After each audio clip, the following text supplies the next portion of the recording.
Hello అండి. ఇప్పుడు egg curry తయారీ విధానం. కడాయి పెట్టి ఆయిల్ వేసి ఆనియన్స్, బిర్యానీ దినుసులు వేసేసి బాగా ఎర్రగా వేగనివ్వాలి. ఎగ్స్ ఉడకబెట్టినటివి ఘాట్లు పెట్టి పక్కన ఉంచాలి. ఇలా ఆనియన్స్ 4 వేసాను.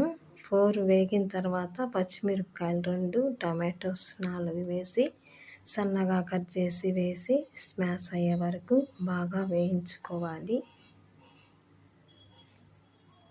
మీరు కూడా తప్పకుండా ట్రై చేయండి. చపాతీలోకి సూపర్గా ఉంటుంది, రైస్లోకి సూపర్గా ఉంటుంది. మూత పెట్టేసి కలుపుతూ వేయించుకోవాలి. మీడియం ఫ్లేమ్లోనే పెట్టండి.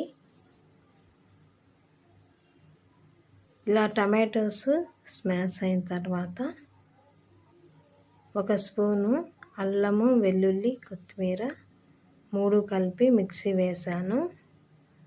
1 స్పూన్ వేయాలి. 1 స్పూన్ వేసి పచ్చివాసన పోయే వరకు వేయించుకోవాలి.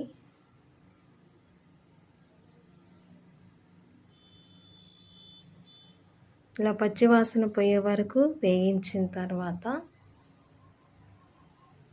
2 స్పూన్ల కారము, 1/2 స్పూన్ పసుపు, 1 spoon salt, 1 spoon garam masala, 1 spoon ధనియాల పౌడరు వేసి బాగా కలుపుకోవాలి.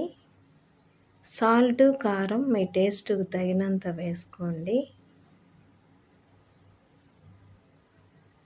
వేసేసి బాగా కలుపుకోవాలి.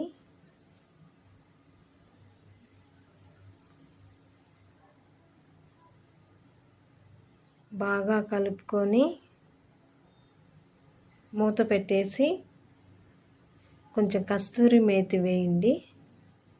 కొంచెం కలిపిన తర్వాత కస్తూరి మేతి కొంచెం వేసి కలిపి మూత పెట్టేసి ఆయిల్ పైకి వచ్చే వరకు